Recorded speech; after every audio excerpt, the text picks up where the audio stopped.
I am Taysir Mathlouthi, the EU Advocacy Officer at Hamle, and will be the moderator today. We are here to mark the release of our new report titled Meta's Role in Amplifying Harmful Content During Genocide in Gaza. This report documents how Meta, the parent company of Facebook, Instagram, and WhatsApp, has failed to protect Palestinians from incitement, disinformation, and hate speech in Hebrew, while disproportionately silencing Palestinian voices. During Israel's ongoing genocide in Gaza, Meta's platforms have amplified incitement, disinformation, and even paid propaganda, raising urgent questions about accountability, law, and corporate complicity in mass violence. Our panel today will unpack these findings, explore their broader implications for accountability and human rights, and discuss how civil society, policymakers, and regulators can confront these harms. So just before we begin a few housekeeping notes. This session is being recorded and is live on Facebook and YouTube. And we will have time for the audience Q&A toward the end. So please use the Q&A function to submit your questions. Now, let me introduce our speakers. So first of all, Jalal Abukhater is the policy manager at Hamle, a digital rights advocate for Jerusalem, and the lead author of our new report on Meta that we will be discussing today. Thank you, Jalal, for being here. Ma'an Hamad, who is the tech accountability campaigner at ECHO, a human rights researcher and campaigner with nearly a decade of experience in cutting-edge research on tech accountability. Thank you, Ma'an. And last but not least, Maha Lulu, who is a researcher at Law for Palestine and project coordinator at Physicians for Human Rights within the Prisoners Division. She also coordinates Law for Palestine's Genocidal Intent Database project. Many thanks, Maha. So I'm very pleased to be moderating this discussion today. And I will start with the first round of questions. Jalal, could you please summarize the main findings of Hamle's new report and explain how Meta has been amplifying harmful content during the genocide in Gaza? Thank you, Taysir, for introduction. I'm happy to be part of this panel, of course, to discuss not only the report, but what we relied on in the report is important work that's also been contributed by others in civil society, like Man and Maha, as we're going to hear in moments. To summarize the report very briefly, this report focuses on Meta as a parent company of Facebook, Instagram, and WhatsApp, with a significantly large user base, daily active user base from around the world, and especially here in Palestine. We also recognize that Meta platforms are used by a predominant percentage of the Israeli population on an almost daily basis. And we know how prominent Meta's online platforms are in the media sphere, in our daily life, communication, access to information, etc. Today, social media plays an important role, as important as perhaps newspapers, television, radio was at some point. And this report aims to put this in context. Meta, as the parent company of several online media platforms, technically social media platforms, how it played a negative and harmful role in amplifying genocidal incitement during the genocide in Gaza. So through this report, we found that Meta has systematically failed to stop incitement in Hebrew, despite our repeated, actions on this specific issue. Incitement to genocide in the Hebrew language, including by soldiers, by settlers, by officials in the government and in the Knesset, who call openly for genocide using very clear words such as erase Gaza, flatten the villages, describing Palestinians as human animals. This kind of language, it was spreading, it was amplified on Meta's online platforms. At the same time, of course, we note in our report that Palestinian voices faced disproportionate censorship. There was mass, indiscriminate takedown of accounts, suspensions of accounts, reduced algorithmic visibility, which is we term as shadow banning, which was applied indiscriminately, disproportionately to the most, users who were Palestinian, communicating in Arabic, communicating about Palestine. This was a very clear contrast. Of course, we know that Meta did take action to reach this point where there was disproportionate censorship by reducing its confidence thresholds for Arabic moderation, meaning that Palestinian content was being taken down almost automatically. The same was not being done towards the incitement genocide in the Hebrew language. We also note in our report that Meta platforms have made profit from publishing harmful content, approving paid ads which incite for ethnic cleansing or forcible displacement of Palestinians in the occupied West Bank, for example, paid ads that call for assassination of activists or even on expanding the settlement enterprise in the occupied West Bank, which is something I believe Man will speak at length about later. So we see that together, those failures by Meta platforms, they've enabled actual real world harm against the Palestinians, the amplification of genocidal incitement, the disinformation campaigns that were also prominent on those platforms, and the silencing of victims, they all played a role in increasing the harmful impact on Palestinians. And through this report, we're establishing this context, this background, and hoping that we can work together towards accountability. Thank you very much, Jalal. That was very clear, but also very disturbing. Now let's turn to Man. Man, ECHO has been documenting how Meta approved and profited from military fundraising ads. What did your research uncover, and why is it significant?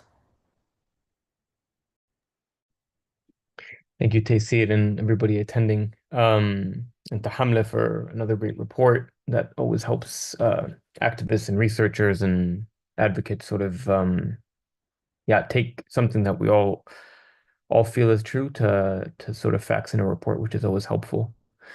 So our research focuses on Meta's sort of business model, especially its advertising platforms, which for those of you who don't know, is how Meta predominantly makes its sort of financial revenue.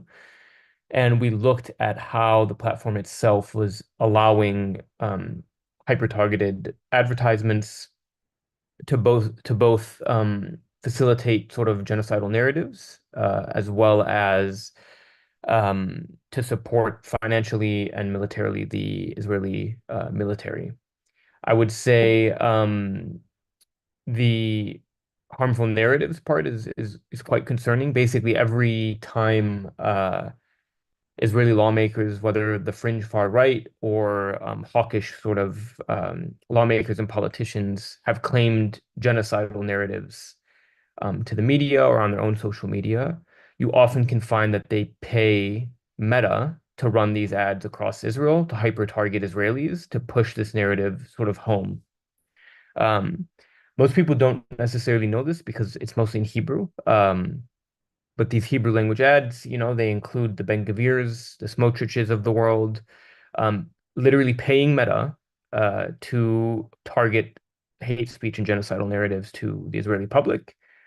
And if you follow the logic trail, it's basically Meta force feeding these narratives to a public that's actively engaged, to a government that's actively engaged in ongoing genocide. So we can say that's one pool of research we were looking into. And another pool was actually advertisements outside of Israel that were targeting Europeans and Americans, fundraising for military equipment for the Israeli military.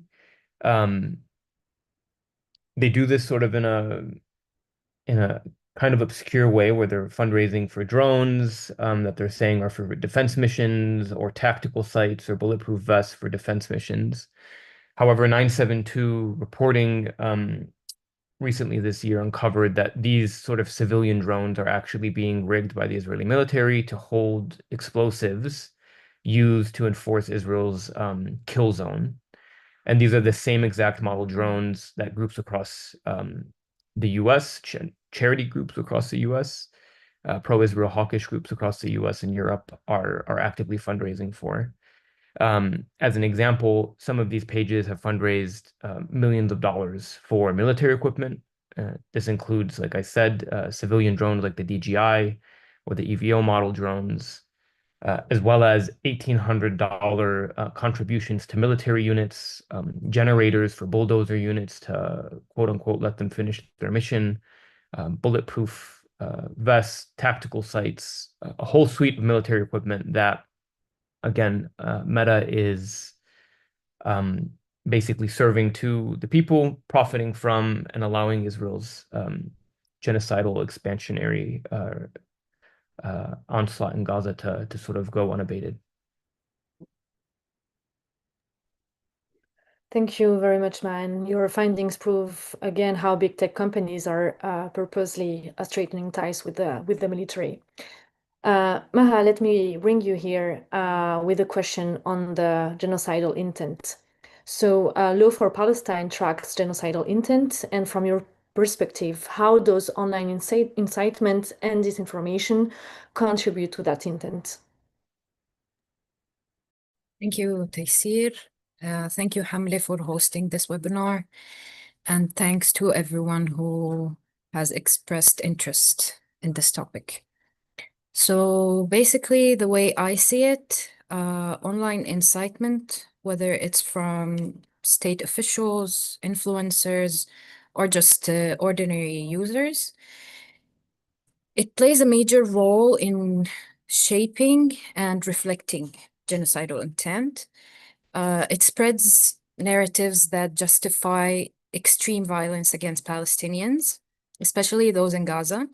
And it does so in a way that harbors or gains popularity and support from the public.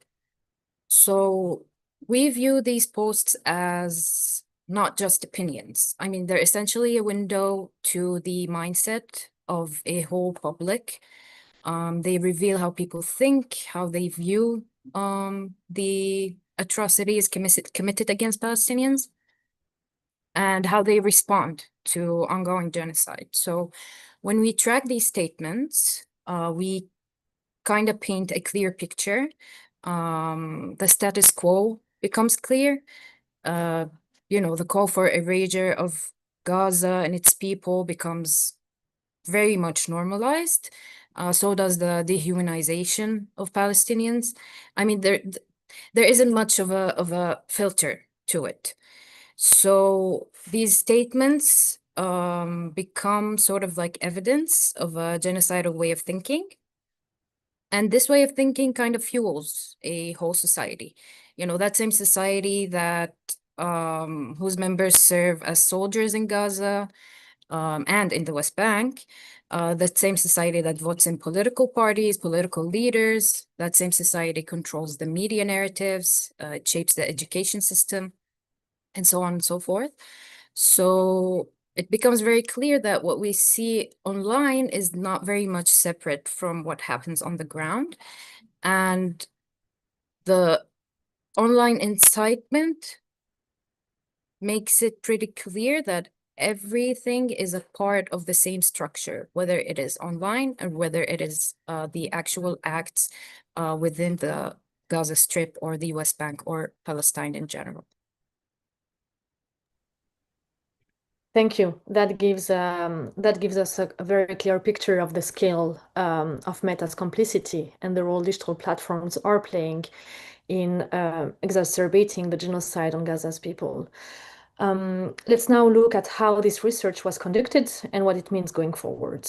So Jalal, what methodological approach did Hamle use to monitor and document harmful content on Meta, and how can this model be applied elsewhere? Thank you so much, Cecile. I have maybe one thing to recognize. For example, at the start of the genocide, when we would monitor, harmful content, especially incitement to genocide, a very clear intent matters. For us at Hamle, it wasn't enough to see that someone made a statement on the news or through radio or television, or just went on to say it in an interview. For us, it was important to log the data that we were monitoring on the platforms themselves. Especially we're talking now about Facebook, Instagram, and WhatsApp for how it was also used in a harmful way. And we're targeting Meta as, again, the reason we talk about Meta is because it's the most widely used, globally widely used, online platforms. There are billions of people who use Meta platforms, and there are over the majority of people in Palestine and Israel who use Meta platforms repeatedly and constantly. So it was actually not that difficult for us to find a lot of incitement content that is technically illegal content that should not be posted on Meta platforms. What we did was we relied on our own data from the Hur Observatory of Digital Rights Violations. This was a platform where people go and submit cases that they have observed. And we also have a dedicated team at Hamle where people submit cases from Hamle within Hamle based on the monitoring they have been conducting on the Meta platforms. We also relied on investigative journalism as well to look into the actual work being done in the background, especially in companies like Meta in terms of content moderation. How were they dealing with incitement content in the Hebrew language? And of course, we have our own AI large language models, which have been developed internally by Hamle to scrap and analyze a huge number of posts, social media posts in the Hebrew language. We're talking mainly about Facebook in this case, where we analyzed millions of posts actually, and the various models and the various tiers suggest that we have over 200,000 content that is like either hate speech or direct violent incitement or smear campaigns, which are also aimed at hurting a person, individual, or organizations such as UNRWA or Special Rapporteur Francesca Albanese, or smear campaigns against journalists used to target them. So we relied on several data sets to come up with this conclusion. We do have, systematic documentation of the Hebrew language incitement since the start of the genocide, especially again on online platforms.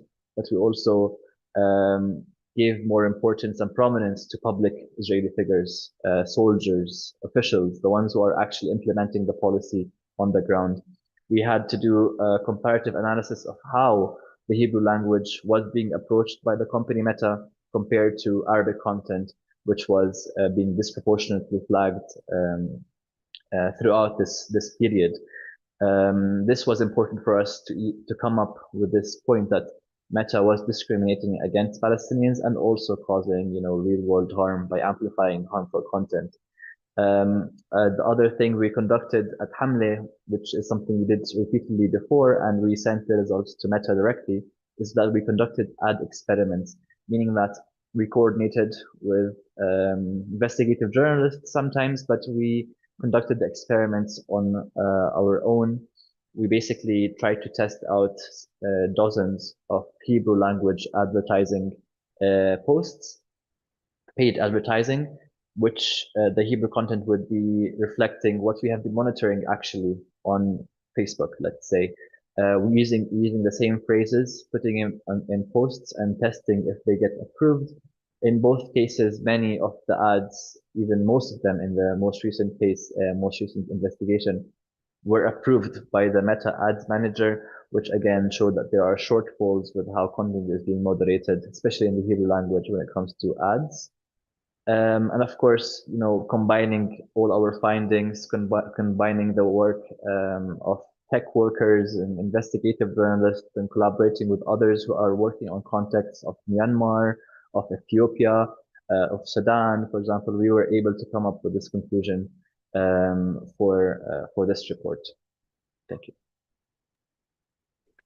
Thanks, Jalal. It's quite helpful to know how Hamle gathers the data, but also it's interesting to flag that this data gathering is quite easy due to Meta's double standards and the lack of moderation of content in Hebrew. Ma'an, over to you. What patterns did ECHO observe in Meta's repeated approval of military fundraising ads, and what does this tell us about platform accountability? Yeah, I mean, it's helpful that you said double standards. I feel like that's a theme for most of the unfortunate reality when it comes to big tech platforms, and especially a platform like Meta. I would say the sort of evolution of how these advertisements have been transforming is also really indicative of how little Meta cares. And I'll give you an example here. Like, these ads have been running since the ongoing genocide has begun, and the sort of tools and tactics of what these advertisements are calling for have continued to change. So in the beginning, they were more on like bulletproof vests, rifle sights, and more recently in this last year, they've especially been changing into these drone models that I've been telling you about, these specific two drone models, the DJI and the Autel drones, asking for um, models that for me, I had kept seeing on my Instagram reels or on my social media of drones that were carrying explosives. And I sort of kept thinking to myself, there's no way that the drones that I'm seeing in these ads are like the same ones. Like, that would be too ridiculous or too absurd. And like, lo and behold, a few months later, there's different sorts of reporting from Israeli soldiers themselves saying, yeah, we're getting civilian drones from fundraising organizations in the US and we're rigging them to enact our quote unquote kill zone. And I feel like this is just one example of a very material way that Meta is implicating itself in the erasure and destruction and death of Palestinians in Gaza, the cultural genocide. These drones are, I saw a drone 2 days ago on my social media carrying explosives into a mosque and blowing it up. Um, it also allows these soldiers to conduct business as usual, as if this is usual. And the platform itself has sort of become like an open facilitation of anybody who has money, they're willing to take it. Although I would say, and this is like a really interesting study that I know Hamlet and other groups have done, if you try running ads on the opposite side, let's do a hypothetical where a Palestinian militant group is asking for drones on an advertisement. Just imagine what would happen if researchers caught that multiple times, exposed it to the media, exposed it to Meta's human rights team, and nothing happened continuously. Um, and just to hit the point home, I don't know if I'm allowed to share my screen. If you can, just for like 5 seconds, I'll show you what I mean about how these ads are continuous. You can try now, man. I don't think so, but maybe I can just share this link. I do it all the time when I give these talks. I just go back into the ad library. I find the same publishers that we've been researching, and you'll see there's multiple ads. Oh, oh, perfect. So if you see my screen, this is one of the publishers. Ads are running as we speak, asking for the 551 Brigade, prestigious elite commando, need of special drones, night vision goggles, precision imaging, and powerful zoom. We've reported these ads multiple times to the platform. We've exposed it in media, including The Guardian and others. I would say double standard is a great way to explain how little faith I have in a platform like Meta actually doing the very simple thing of stopping one publisher from running multiple ads, dozens of ads, hundreds of ads, calling for the same thing.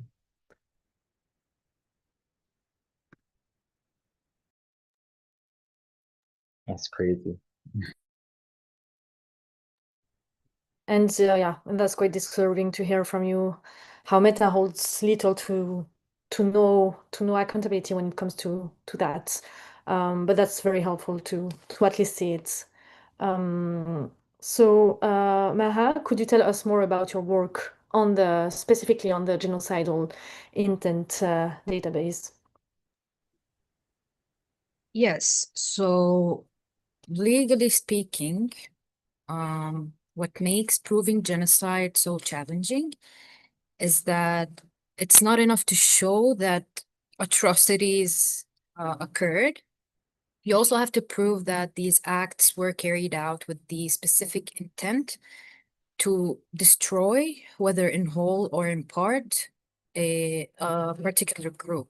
And since the start of the current genocide, we've all witnessed actions by Israel that meet the threshold of genocide, whether it's the use of starvation, forced displacement, mass killings, attacks on civilian infrastructure, torture, dehumanization, so on and so forth. So the project focuses on demonstrating how these ongoing acts are not isolated. Instead, they are deeply connected to an intent to destroy the Palestinian people in general, and particularly Palestinians in Gaza. So our goal with the database is for it to pose as a tool of a fairly new concept of evidence, which is digital evidence, for the use of researchers, of legal scholars, to help them connect what is being said with what is being done.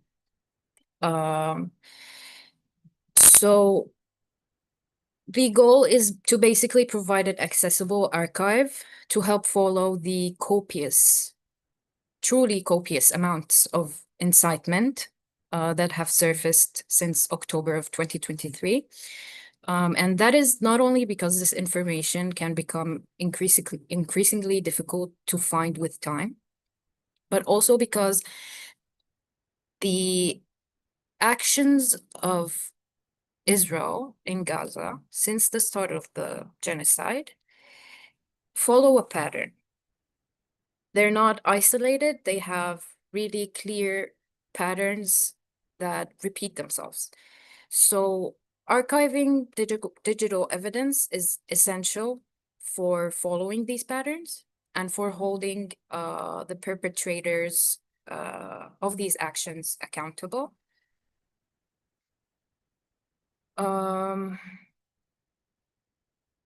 In a way, it's even more essential when their actions actually align with public statements that they make openly online for everyone to see over and over and over again. But also, especially when this evidence can be deleted by their poster at any given time. People feel safer to spew genocidal statements, to spew incitements, to spew racist rhetoric over and over again when they know that if push came to shove, they would have an option of deleting that content, even after whatever damage that content has caused is done. So the database basically came as a tool of accountability to basically counteract that idea, the safety zone of these people posting these inciting content have, and ensure that this digital footprint that they've made for themselves is not lost, and that it is safely archived in a place where they can be held accountable for it at any given time. Thank you, Maha. Your work and this database are very necessary today. Now let's turn toward the bigger picture. So what this means for policy, for regulation, and for civil society action. Jalal, what does Hamle hope policymakers and regulators will do in response to this report? Thank you, Taysir. Yeah, building on, of course, the important work that's being done by ECHO in terms of tracking and proving that there's so much lack of accountability with the company Meta, and the work Maha is talking about in terms of archiving the digital evidence to ensure that there is accountability. What we're hoping with this report is to build on this, bigger, larger work towards accountability. There is a need for so much accountability for genocide, for the war crimes that be committed on various levels every day over the past 2 years and even longer. But we're talking about a very specific period where there is so much happening where there is so much, trouble everywhere, but we try to stay focused that to reach a point where there is accountability, we need to ensure that we do our duties at this moment. A researcher would have to archive the work that they're observing, as you say, Maha, to document and to prove intent. It's not easy. And to prove that Meta is complicit in genocide, it's not easy. What we're trying to do with this report is to show that there is evidence that Meta is lacking in its obligations. It's not following through with many statements which it had put forward in the past. And we are showing that even companies, like we mentioned in the report, we mentioned Rwandan radio's part in the incitement to genocide in Rwanda. We also mentioned how the Nuremberg trials included the prosecution of people who were in charge of a newspaper, the Der Strömer Nazi newspaper, and they were held to charge in the Nuremberg trials following the end of World War II. Those actions of accountability have set a historic precedent, and we are wanting that Meta's role is recognized, that it's not a neutral platform, it's not a neutral social media platform, but Meta, as we are seeing through our various works, is an actor that is complicit in atrocity crimes through omission, through silencing Palestinians, and through profiting from harmful content. We also know that there are many other big tech companies who have played a very huge role facilitating genocidal slaughter in Gaza. But in this case, we're talking about the role of Meta not being a neutral platform. We want to push for enforcement of international legal obligations. We all know that the ICJ provisional measures have required an immediate end to incitement to genocide, and companies, international corporations, they're not independent from this kind of provisional measure, which orders to stop incitement to genocide. It ordered Israel, but platforms have the responsibility to prevent this incitement to genocide from being hosted on their spaces. We also demand transparency. We want full disclosure on the takedowns that takedown ads and the information that was removed. Because what we are showing is that there is very lacking people with content moderation practices. So transparency would ensure that we have more disclosure on the evidence that we need to act. We also hope for, the regulatory frameworks, like in the EU, there's the Digital Services Act, United Nations Guiding Principles, Business and Human Rights, other national laws in countries where it's possible to hold a case. We're looking at, United States, we're looking at Ireland, several countries in Europe, South Africa even. There is a way to hold companies and to push them towards being held accountable for amplifying incitement content. We also, the reason we're doing this webinar is to discuss how such work and research comes to be. Like, we need civil society to be aware of what we can do together. And of course, we want to push for more coalition work, more collective pressure, not only on the platforms, but also on governments where it's possible to pressure those platforms to ensure that the rights of Palestinians are respected, our right to speak and access to information is respected.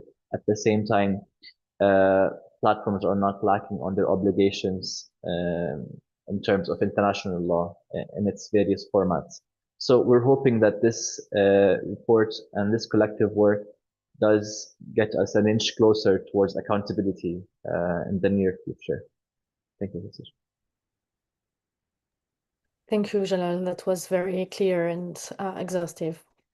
Ma'an, I'd like to hear how can civil society and watchdogs push platforms like Meta and others to close these accountability gaps? Yeah, I mean, it's a million-dollar question, and most of what we think about as advocates and campaigners for most of our day.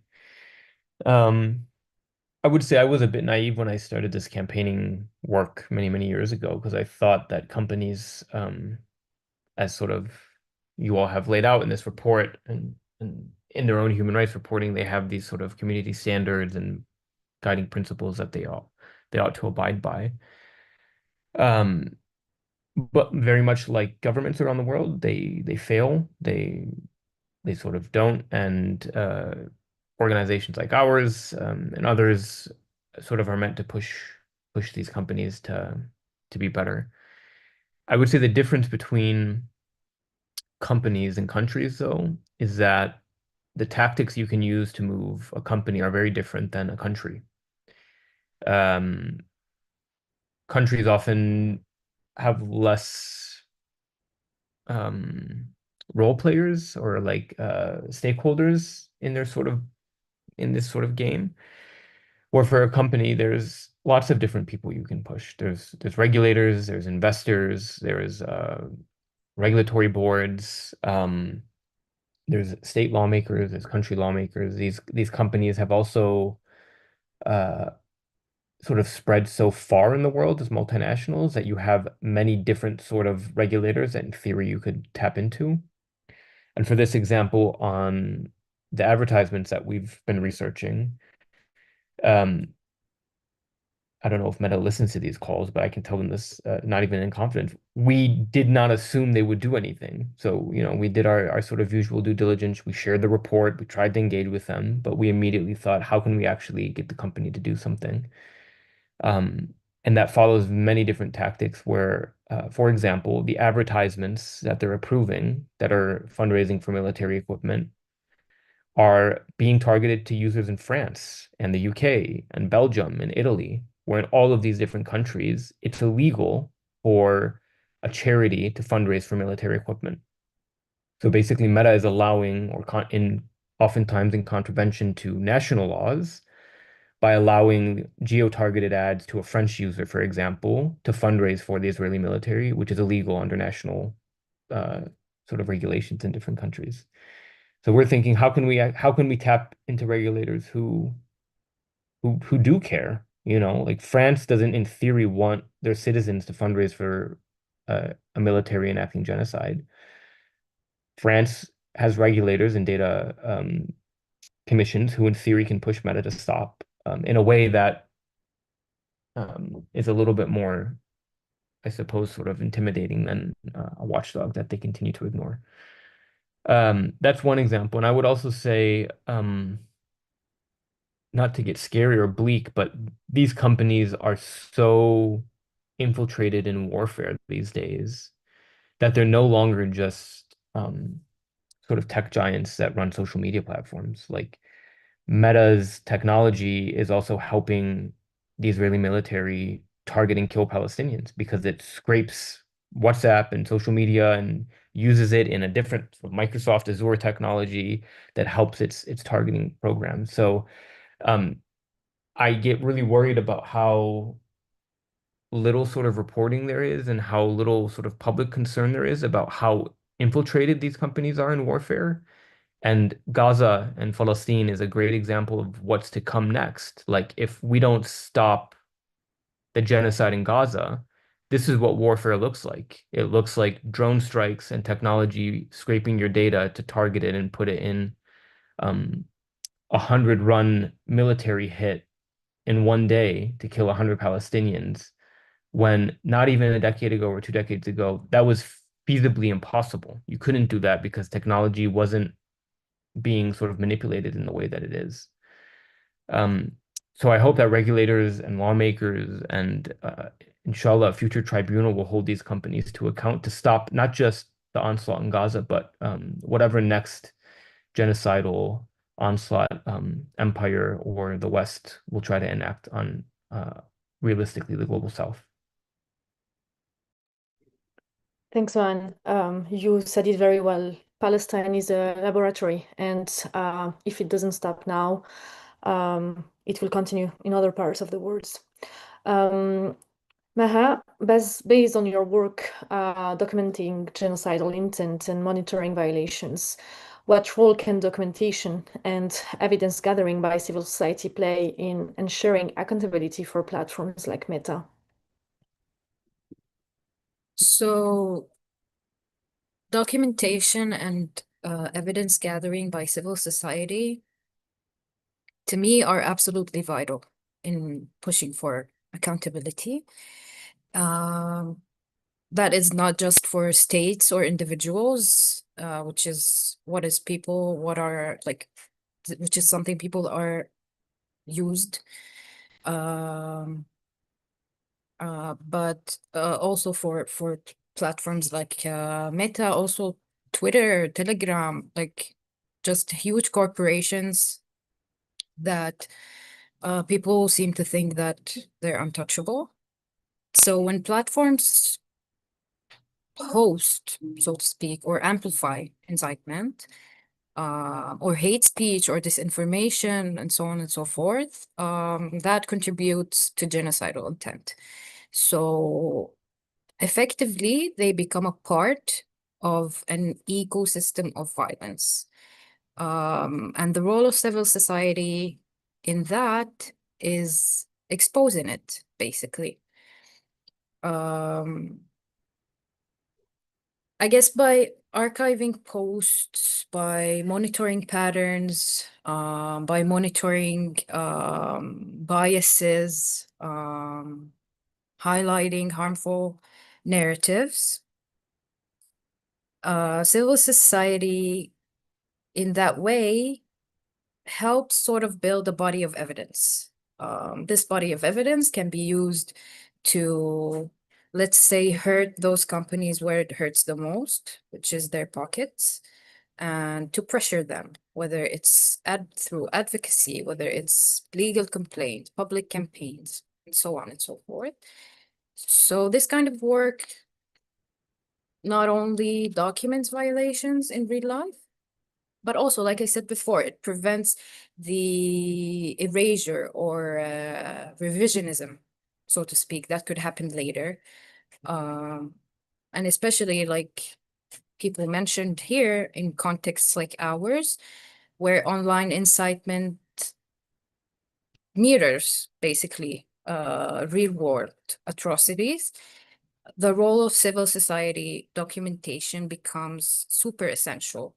It becomes a tool to basically challenge impunity of states, impunity of individuals. It can demand policy change, and it can most definitely hold platforms accountable for the role that they play in that. Thank you, Maha. That was very clear. So this has been a very rich discussion so far. Now I'd like to open the floor for questions from the audience. I see that we already have 5 questions. Please use the Q&A to submit your questions, and we'll do our best to answer them all. And if not, we can obviously follow up with you all. So the first question, could Hamlet share how they developed the AI violence indicator? Jalal, if you want to jump in. Yeah, I was gonna jump in briefly to say that maybe I'm not the best person to discuss the technical aspects of how the AI models were developed. But this is something to keep in mind if they want to follow Hamle's work, because often we do have more technically focused sessions there. Yes, so some information is already available on our website, and we are part of webinars and sessions where we specifically speak about the technical work we're doing around developing our own AI systems. So another question, could you please let me know if you're collaborating with other initiatives like Tech for Palestine on the research aspect? And I think that this question can also be linked to another one that is more related to the litigation cases. If any of the speakers are using this path, and if they are working with coalitions such as the Global 995. So if Jalal, you want to jump in, but others as well. Yes, I can jump in quickly. To combine two things, I think we are indeed working, for example, with, you mentioned Tech for Palestine.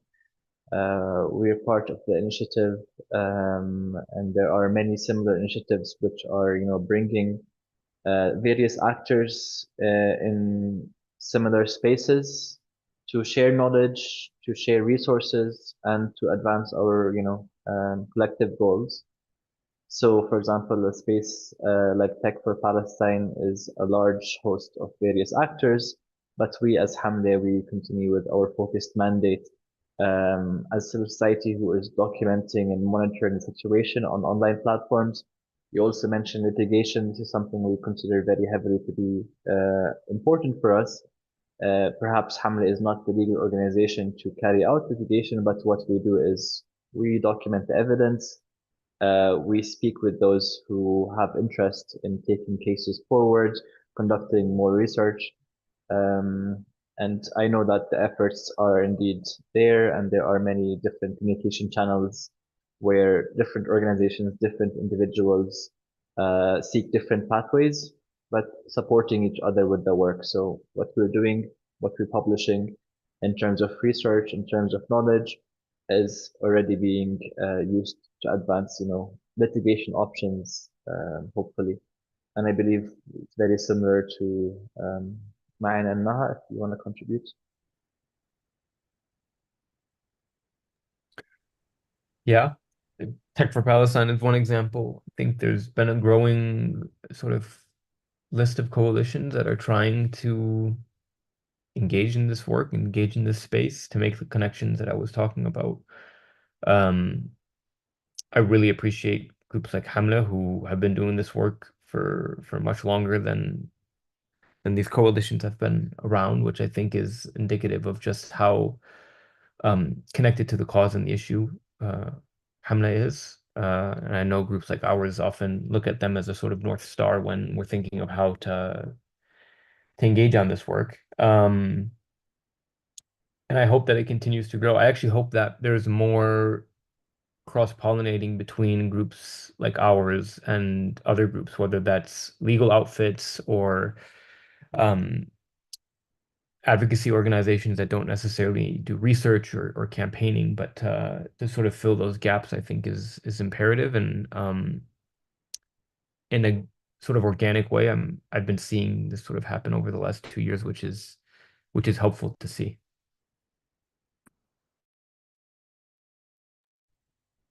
Maha, do you want to jump in?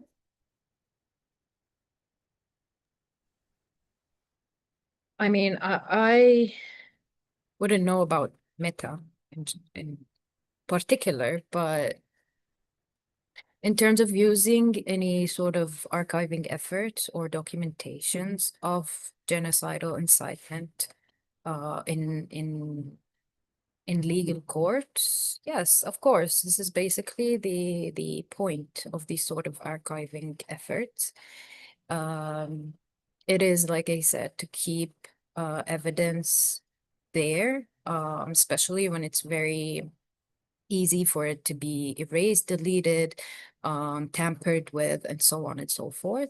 So yes, there are a couple of efforts, maybe not to hold Meta accountable, but to hold other perpetrators accountable through archiving their whatever Meta allows them to post and say and do on their platforms, and also other companies, of course, like Twitter, like Telegram, like I said before.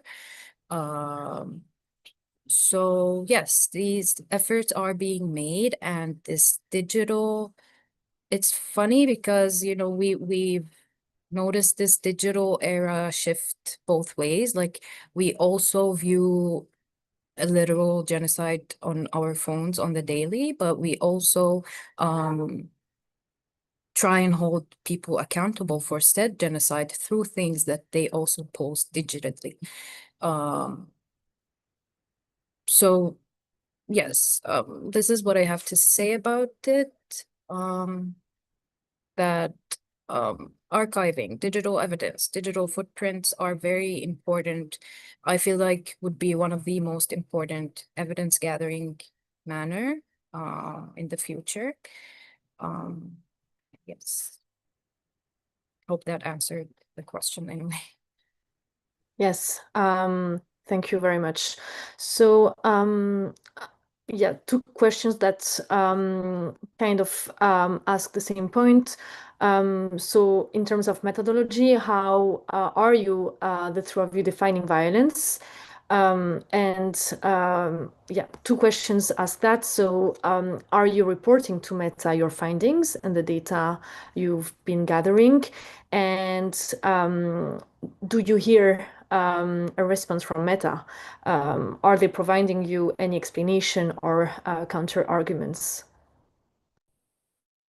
Um, I'll start with, I think there's some room for my colleagues to even explain further how they define and classify violence, for example.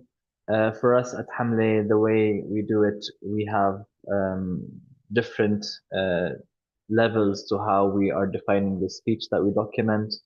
But sometimes it's very clear that when we say incitement, it's actual incitement to acts of violence, and that's something we often document in the occupied West Bank with settlers, but very clearly since October 7 in the context of Gaza, where there's actual incitement to cause harm.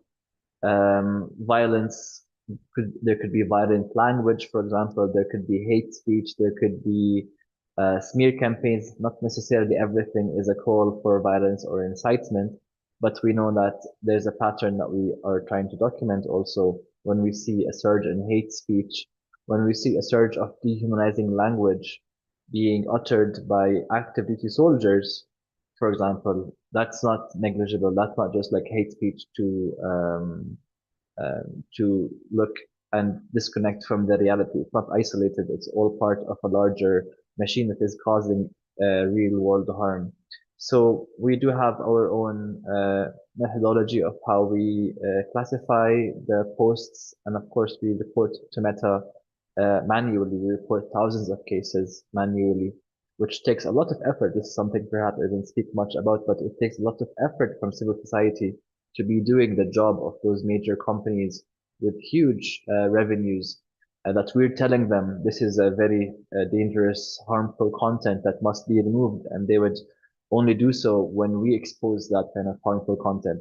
For example, as soon as this report came out, while we did not receive an official response from Meta, we did of course send them the report. One thing I noticed was that people who work at Meta are interested in our evidence. Of course, we referenced all the posts, all the links in the report, but they're interested in tackling it now that it's come in the report. This is something that maybe man is familiar with in the past, where when there's a story in the news about something that's embarrassing for Meta, they would want to take action to remove that kind of evidence to say, oh, we took action on this, so those ads are now removed because they violate our standards. But they don't address the root problem is that this content exists in the first place. Of course, everything we do, we communicate with the company of Meta and we communicate with other actors to ensure that we get the most results.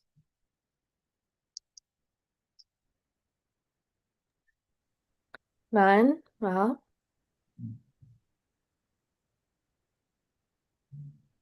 Yeah, I mean it's really frustrating to spend lots of your time doing the job of a multi-billion-dollar company and for them to only take notice when you're sharing it in confidence after or before it goes to the media.